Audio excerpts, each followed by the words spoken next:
হবে বোয়াল মাছের ঝাল, তার জন্য নুন আর হলুদটা দিয়ে দেওয়া হচ্ছে।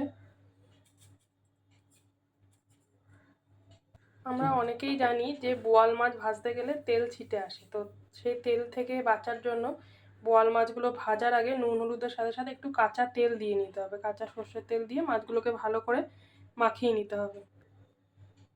এইভাবে কাঁচা সর্ষের তেল দিয়ে মাছগুলোকে ভালো করে মাখিয়ে নিলে মাছগুলোতে তেল ছেটার প্রবণতাটা অনেকটাই কমে যায়।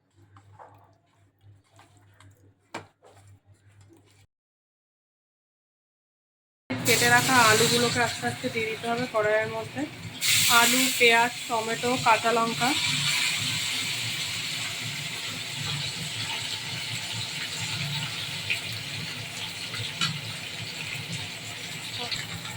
পরিমাণ মতো একটু নুন ছড়িয়ে দিতে হবে।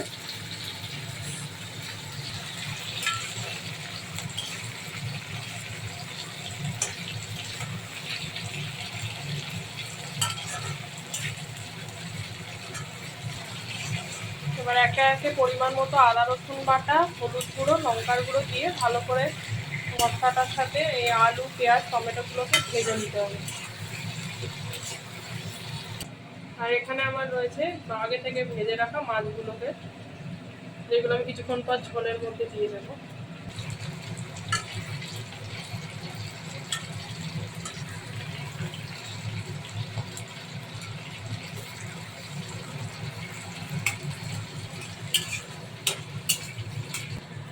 এবার আমি আমার ভেজে রাখা মাছগুলোকে একে একে কড়াইতে দিয়ে এই মশলাটার সাথে মাছগুলোকে ভালো করে মাখিয়ে নিতে হবে, যাতে কড়াইয়ের মধ্যে থাকা প্রত্যেকটা মশলা মাছের মধ্যে ভালো করে দিতে হবে।